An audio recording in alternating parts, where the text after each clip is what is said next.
Hi, this is Phil, and I'm here to tell you all about the Capes and Lunatics Patreon. Get early access to all of our interviews, including the monthly Chichester chats with writer and comic book legend D.G. Chichester, new episodes of classic Capes and Lunatics shows, including The Quantum Zone, This, That, or the Third, and many, many more specials, all completely uncensored. Access starts for $3 a month, full video when you pledge $5 a month. Check out the link in our show notes, or go to patreon.com/CapesandLunatics. Hope to see you there.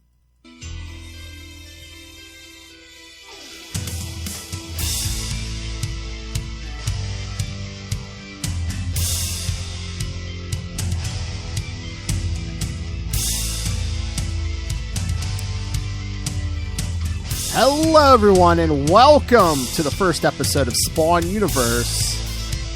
Well, this one's going to be a little different because it's going to be sometimes monthly, maybe more than monthly. If the Capes and Lunatics have a lot going on, we might not even have it on certain months. But the big difference is it's just going to be me, Phil, for the foreseeable future.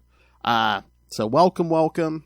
Again, maybe might get a co-host along the way, but for right now, for the foreseeable future, it's just me, and I figured we needed another monthly show. I wanted to try to do something different, so I figured we'd have plenty of Marvel, DC, and a lot of those are spoken for with co-hosts and myself. I had toyed with the idea of maybe old school Marvel Comics Transformers series, but we already have a current Transformers series, so I figured, what's different? What do I like? What's different? So I'm like, let's settle on a Spawn podcast. I can talk current stuff. Most of the time, I'm gonna do reviews in order. We're gonna go through all the Spawn comics, so even stuff that's tangentially tied in, like miniseries, maybe appearances and other stuff. Like there's gonna be like a two issue Young Blood episode at some point. So here we are. Long-winded way to say here we are. All right. So yes, for those of you who may not may be new to this, I am Phil. I am one of the many co-hosts and executive producer of the Capes and Lunatics podcast. And again, this is the first time I'm going live here with the brand new Capes and Lunatics logo. If you're watching on the video, it's up there in the corner there. And if you're listening to this on the podcast, yeah, it'll be on your show art there. So yep, brand new logo, first show for brand new number 1 and the new logo for it. All right, and if I seem to stumble or just drone on and on and on, it's because I'm used to talking to someone else. All right, so like I said, laid a little groundwork here that this show, I'm planning to do it monthly. Sometimes you may get an extra episode, you may get 2 a month. There's months if we're lucky enough to have interviews or something else going on, you may not get an episode. But my plan is to do monthly. All right. So before I get to our classic reviews, I'm going to do the first 4 issues of Spawn for this episode. But before I do, those of you big current Spawn fans will know, but maybe people who haven't been reading for a while, issue 350 came out. The history-making issue 350. The ads even said 32 years in the making, and we got a new ruler on the Throne of Hell, and it is not Al Simmons, so I won't spoil it for you if you haven't read it. The most current books that come out were Spawn 351 and Scorch number 27, which, again, all the new Spawn books say a new ruler, a new world, a new direction. So, yes, I will not spoil who the new ruler of Hell is, but what I will tell you is, yes, currently in the Spawn books, the Dead Zones have expanded the cover of the planet Earth, so all the denizens of heaven and hell and anybody empowered by them are now powerless, so it's a whole new ball game. As we saw in the new Spawn issue, it seems, but other supernatural figures are not affected, like vampires.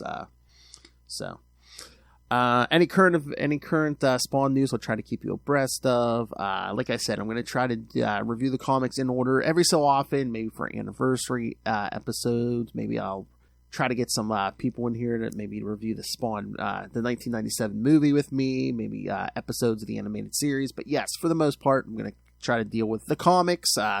And again, if I see news about merch, I will try to keep you up to date on merch. But like I said, I'm going to try to do classic reviews in order So again, nice little stroll down memory lane for all you longtime Spawn fans. If you haven't been reading Spawn since issue 1, this may be a good way to get yourself informed if you want to jump on the Spawn bandwagon.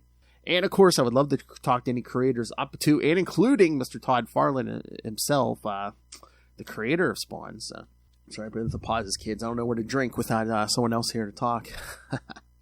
All right. So, for those of you who are familiar with Capes and Lunatics, what myself and a co-host usually do is do the synopsis of episodes or issues and then discuss them. I'm going to try to do that on my own here. So, I'm going to start here. We'll talk about... And again, 1992, Image Comics was formed by Todd McFarlane, Jim Lee, Eric Larson, and others who, I guess, weren't quite happy with the way the comic industry was going at that point, so they went off and started their own company, Image Comics, and of course, again, we got all kinds of new books like Spawn, Youngblood, Savage Dragon, I know I'm missing a ton more, but so, okay, for the first episode, send me feedback. I want to know what your favorite Image comics were at the time. Are you still reading? What's your current favorite Image comic? So yeah, I wanted that, and I wanted to hear your thoughts on these first 4 issues of Spawn. All right, so there's some of your background there, but Spawn, all right, and especially since I'm by myself, I'm going to do some special visual effects here, kids. All right, so yes, we're going to talk Spawn number 1, of course, episode 1. Of course, we're going to talk Spawn 1. All right, there we go. Spawn number 1 from May 1992. Questions, part 1. Writer, penciler, and inker Todd McFarlane. Yes, kids, remember, he was doing a lot of the heavy lifting here at the beginning.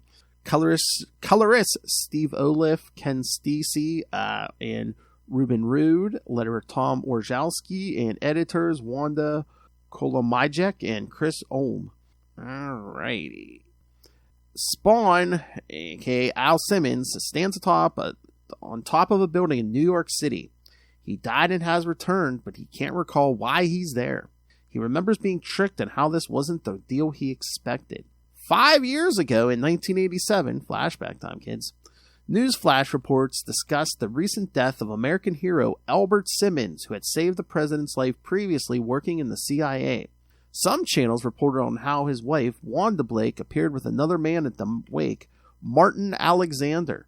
Spawn recalls being a part of the CIA, Jason Wynn, and his death. He wanted to return to someone he loved. When he sees a vision of his wife, he recalls making a deal with a demon to return. He curses the demon as it was his terms, and now he can't recall his past life. Spawn feels his new power surging through him and decides to find his wife. Once he gets some answers, he'll track down the demon who screwed him on the deal. At a crime scene elsewhere, Sam Burke asks Twitch Williams, remember these guys, kids, about a mobster murder. Twitch explained several times to Burke that while he was thrown through a window, he died of his heart being removed from his chest and being shoved into his mouth. Burke shows little remorse as several other major crime syndicate members have been killed recently in a similar manner. At a nearby rooftop, Spawn spots several men trying to sexually attack a woman. He easily disposes of them and uses part of his necroplasm to bomb them. As the men flee, Spawn experiences another flashback, even stronger than before, and he feels he must find Wanda. Upon returning to his senses, he finds he wept in the arms of the woman he saved. As she holds him and feels his pain. News reports report on today's news of 1992, kids, that a 4th gangland murder has been committed. There are also reports of the spotting of Spawn. As Spawn wanders through the streets, he angrily pulls down his glove and realizes his body is charred and physically disfigured. Twitch and Sam can't believe the physical damage Spawn caused to several of the gang members with his necroplasm bomb. Elsewhere, Malbolgia watches over Simmons and says out loud to himself that he will have so many more problems coming his way as he breaks into a maniacal laughter. All right, kids. I know this isn't Malbolgia, but yes.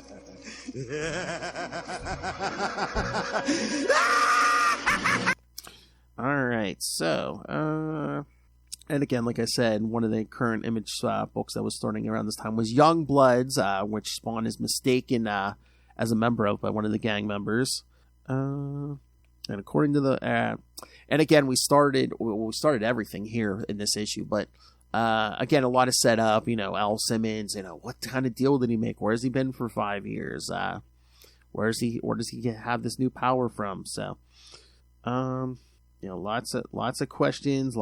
Again, everything. This is the foundation for everything, kids. Again, we kind of hint at it, but we haven't spelled out hell yet or anything. And of course, we also start with the one of the storytelling devices that Todd McFarlane I think loves, because you see him do it all the time with the heads of the 3 newscasters from the different channels.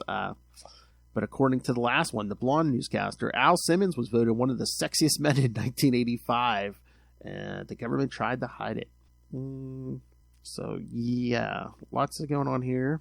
This issue is dedicated to Jack Kirby. For those of you who don't know, classic Marvel. Well, and he did go to DC for a while. Creator. He helped Stan Lee create such characters like the Fantastic Four, the Hulk.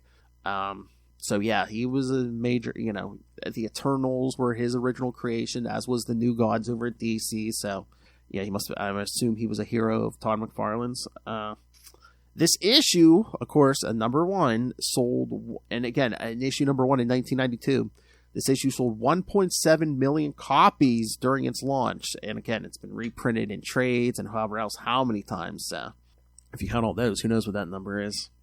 And again, we also, once again, we see for the first time Spawn's power meter, which will become less frequent as time went on. But here, again, we see it go from 9,999 to 9,995 with a necroplasm. So yes, it took off a little 4 there with the necroplasm bomb. All right, so yes, it's all. We've laid the groundwork. We have our names. We have Al Simmons. We have Wanda Blake. We have Malbolgia. And I'm trying to remember here. I guess we'll find out as we go through these early issues. But Wanda was seen at Al's funeral, right? At the wake with Martin Alexander. So, did we ever call back to that? Who is Martin Alexander? Or was this Terry Fitzgerald and we changed the name? I don't know. So yes, lots of questions, and again, we're starting the long journey again. This is Spawn number 1, 351 came out. So, like I said, we're going to take a little chunks at a time. So, someday maybe we'll get current here, but I think we're going to have fun going in order along the way. So, all right, let's get to Spawn number 2. Let me get the cover here, especially for those of you who may not have read this before. All right, there we go. Spawn number 2, and again, these are products of their time, but I do like the they almost look like painted covers. I love the style, and again, the sign of the times, which I miss. Not $1.95, which again probably seemed expensive back in the day, but now I think we would all kill for $1.95 comics. All right, so Spawn number 2, Questions Part 2, June 1992. Again, I think we have the same team here, except just one editor, Wanda Kolomajek. But it seems like everyone's the same. Again, Todd's writing, penciling, and inking. So, all right, now we're going to meet another figure, very famous figure in Spawn lore. A clown stands in an alley discussing all the gruesome ways he can kill someone to a regular alley cat. The clown claims to be the violator to the cat and that he would be going after Spawn later that night. Spawn is drawn to the top of a church cross for the second time. He begins wondering how he'll find his wife and how she'll accept him now that he's been disfigured. He curses at the devil for betraying him in his deal to come back and knows that he's messing with him. He knows he's controlling when he gets these visions and thinks it's a sick, twisted game to him. His thoughts are interrupted when he spots a strange clown waving at him from the shadows of a nearby rooftop. The clown disappears into the shadows. Later that night at the Dawn Court building, mobsters are attacked and have their hearts ripped from their chest.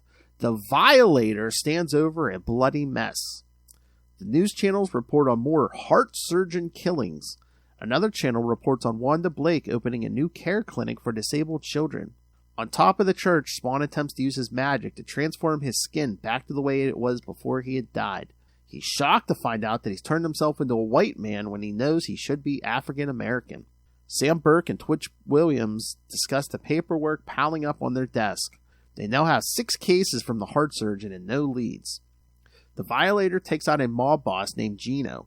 He shudders when Gino mutters the name Jesus over and over again and rips out his heart. Spawn receives a flashback of Jason Wynn, who had taught him to fight. He recalls getting into more fights and disagreeing with Wynn's ideals. He found that Wynn was slowly becoming evil. Spawn becomes faint from the shock and exhaustion. He falls into a nearby alley. Upon waking up, he finds the clown and recognizes him from the rooftop. The clown tells him that he is the Spawn and a Hellspawn sent back to Earth. Shaking it off, Spawn dismisses the clown and walks away. Upon turning his back, the clown reveals his true form of being the Violator and asks him to not turn away and to have a heart. Alright, so yeah, again, lots of setup, not a lot of action yet, well, unless you count the Violator ripping gangsters' hearts out. So, again, why is Clown ripping hearts out? Is it, I don't know, is he loves the bloodshed? Is he trying to get Spawn's attention? So what's going on here? Stay tuned, kids. This issue, this time, number 2, was dedicated to Steve Ditko. I'm assuming another comic here of Todd McFarlane's. For those of you who do not know your Marvel Comics lore, Steve Ditko was known for a lot of work, including co-creating Spider-Man and Doctor Strange with Stan Lee. And Spawn's necroplasm this time is depleted from 9,995 to 9,432 with an aesthetic spell, which I guess, him trying to revert his body back to its normal appearance, which we're going to find out so things about this, like it's not his original body. Good. All right. Like I said, once again, a lot of setback. From what we hear of Wanda Blake, sounds like she's a very good person. Why is Spawn keep drawn to the roof of a church? Is his subconscious trying to protect him from something? And again, we get more Sam Burke and Twitch Williams, which again, stay tuned. We're going to get a lot more of them. All right, so. All right, let's get to issue 3. And again, we're going to rev up in the action here, or at least things are going to start moving here. All right, so there we go. Covered Spawn number 3. Spawn number 3, August 1992. Questions Part 3. Same team again as last time. Spawn suddenly recalls his ex-wife's name is Wanda Blake. He decides to head to Central Intelligence Agency headquarters to dig up Wanda's file to find her. He thinks about how he used to think it's an invasion of privacy, but now he just wants his old life back. His memories are slowly returning to him, and he knows the devil was playing with him. He knows there are many unanswered questions he needs to solve, like who the clown was he met in the alley. Elsewhere, Malebolgia laughs as he watches from his throne. He continues his plot to expand his army and use Spawn to aid in gathering the requisite soldiers. He's glad he has sent several other followers to check in on him, as no one from Hell truly trusts each other. Sam Burke and Twitch Williams pour over the casework they have piling up with the mob heart surgeon killings. Outside, Violator prowls the alley, singing songs to himself about murder.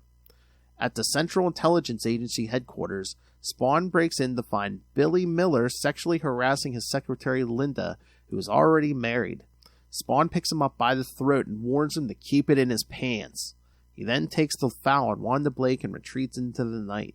Malebolgia laughs as Spawn uses violence, which he loves and yearns for. On the rooftop, Spawn reads she had just started a fund in his name and maps the information to her current location. Outside Wanda's house, Spawn uses his necroplasm energy to transform into the White Caucasian once more. He rings the doorbell and is beside himself with how beautiful she is. When a small child named Cyan comes to the door, he faints. Upon waking up, he finds Wanda has married Terry Fitzgerald, and together they had their child Cyan. He is belittled as how he could not have children with Wanda, and now understands the devil was playing with him, showing him that his wife has moved on, remarried, and had children. Spawn leaves, wishing her happiness. In a nearby alley, Spawn's spell wears off and he returns to his vigilante costume. The clown walks up and threatens him again. This time he transforms into his true form of the Violator in front of him. Slightly surprised, Violator takes advantage of Spawn's distraction and quickly plunges his hand into his chest, ripping out his heart. Spawn collapses on the ground dead. Violator walks away, shocked that Malbolge's favorite human was already dead. Violator hears, "Who said anything about being human?" from behind him and turns around to see Spawn rejuvenated with green necroplasm healing his heart wound. Alright, kids, so yes, we're seeing the extent of, well, the lengths the clown and Violator will go to, but also, that we really a new territory here with Spawn, so can rip out his heart and he's still not going to drop over dead and be over and done with, so who knows. Okay, this issue is dedicated to Jerry Robinson, another classic comic creator, so again, not a ton of action this time again, but again, we're laying a lot of groundwork here. I mean, Mr. McFarlane has laid out a very intricate world here. Again, Al Simmons realizes he's been gone for 5 years. His wife has moved on, remarried, had a child. He can't get his original appearance back, and now he's been attacked by his first enemy, the Denizen of Hell, known as the Violator. And again, he can rip his heart out, and he's still going to keep going. So, again, the more we answer, the more questions we get. So, all right, let's get to the final issue this time. Spawn number 4. All right, and like I said, if you're watching this on the YouTube, I'm putting up the covers. If not, you should check it out on the YouTube. We can always use the views. All right, with that big Violator face on the cover there. All right. Spawn number 4, September 1992. Questions part 4. Same team again, except Wanda Kliomychek is joined in co-editor Terry Fitzgerald. How didn't we just meet a Terry Fitzgerald in issue 3 of the comic? But yes, kids, Todd McFarlane did name some of his early characters after people he knew in real life. So, all right, let's get to this fight. Violator and Spawn engage in a brutal showdown with both losing appendages. Violator is surprised Spawn is more powerful and claims he is supposed to be the stronger one. Malbolge intervenes, explaining to them that they are both his minions in his battle against Heaven. Their goal is to cause man to do wrong, and Spawn will stop and kill them while doing so, locking them on Malbolge's side. He claims that Heaven is strong, but they won't be able to create the numbers he can. Malbolge restores Spawn's lost arm and shows pity on him. He then punishes Violator for his unscheduled killing spree because it has influenced crime lords to slow down their evil ways. He locks him in his clown form for a temporary time period. Oh, kid, daddy gave you a timeout. At the Fitzgerald household, Wanda Blake wakes up with a nightmare that Al was reaching out to her for help but had changed somehow. Terry Fitzgerald lovingly supports her and feels she doesn't have to hide that she can't forget about Al. Alright, and this issue was dedicated to Joe Shuster. Again, another big comic name. I believe one of the co-creators of Superman. Spawn's necroplasm levels dropped from 8,821 to 8,821 to 8,664 with a plasma blast during the battle with Violator. All right, so yes, we finally got our big battle here. Spawn and Violator went at it.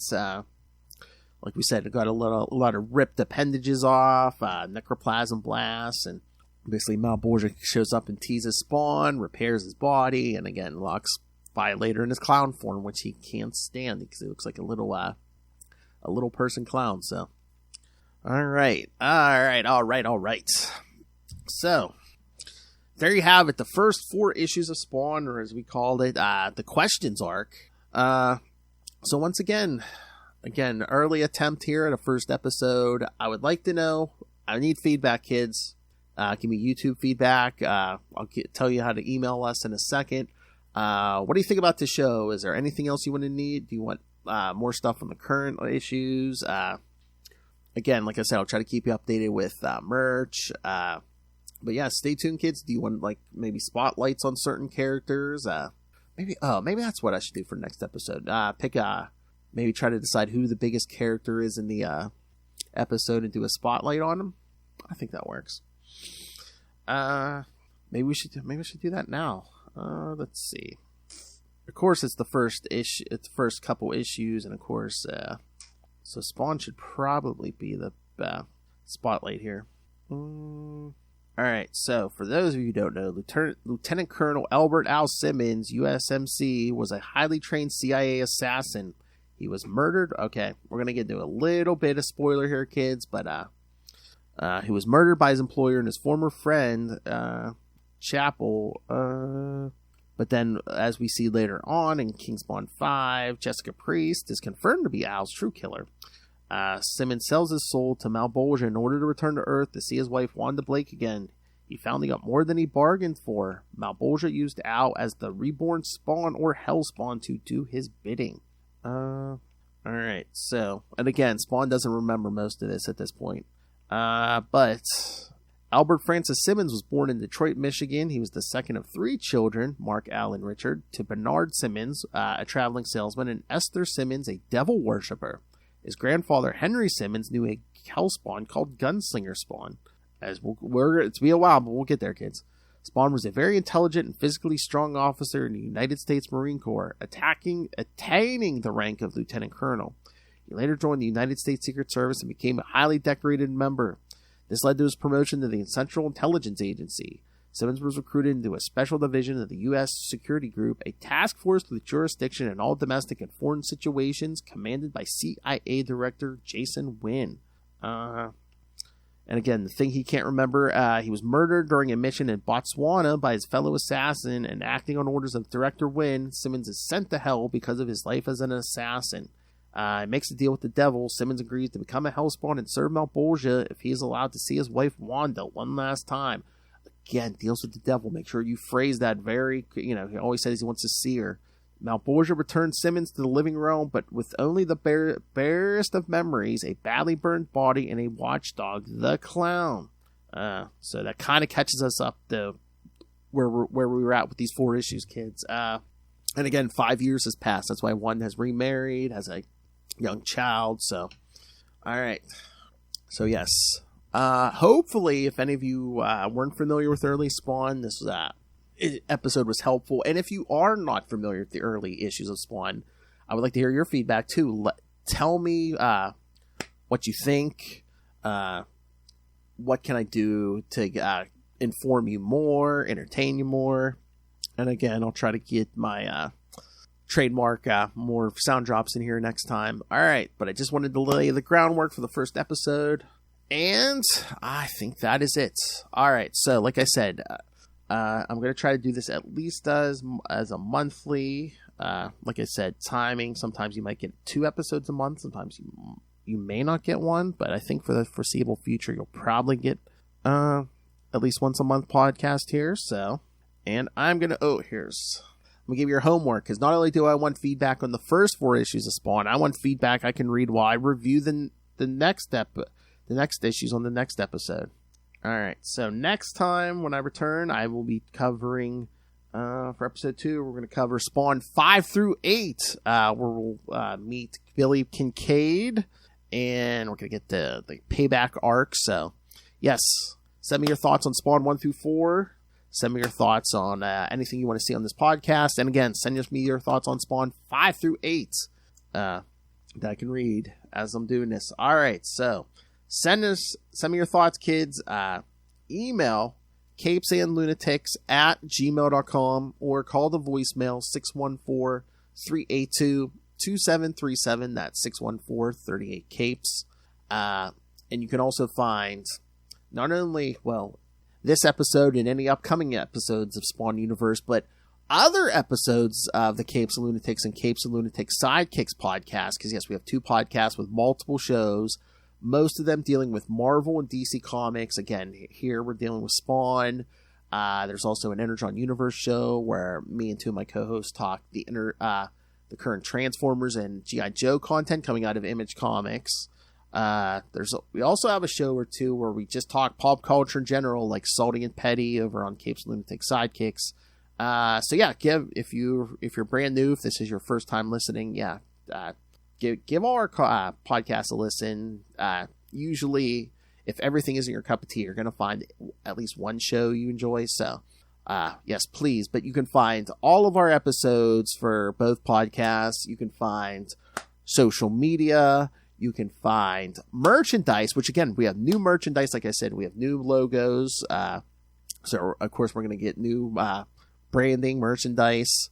We're also going to, you can also find, a Cash App link. Again, if you just want to be kind and send us random money through a Cash App link, you can find our Cash App link there, Capes and Lunatics. For any of you millionaires out there who might just want to pay it forward. So yes, rain random money on us. Make it rain. And of course, we also have a Patreon where currently my co-host and I, Lilith Hellfire, but talking something different. We talk so many comics. We talk different stuff over there. Like the March episode of our Patreon, Lilith and I talked about conspiracy theories, American politics. Very interesting stuff. And again, if you're looking for something other than comics, there's some bonus content there. And of course, it's completely uncensored, kids, behind the paywall. So, yeah, those bad words fly. All right, so find all of that all in one place. That's tubespace.io/Capes and Lunatics Podcast Network. That's tubespace.io/Capes and Lunatics Podcast Network. More vicious and brutal than ever. Gets better every year, kids. All right. Thank you for joining me. Hopefully I didn't annoy you by doing this by myself. All right. So, yes, come back. Like I said, probably around the month for Spawn Universe number 2. Where we'll cover Spawn 5, 6, 7, and 8. And again, please send me your feedback from the first 4 issues from this episode. Issues coming up next episode. Send me your thoughts on the current stuff. What are you liking? What's your favorite book out of the 4 current books? All right, kids. Remember, please join me next time. And remember, we'll take a little journey to hell and back. Good night.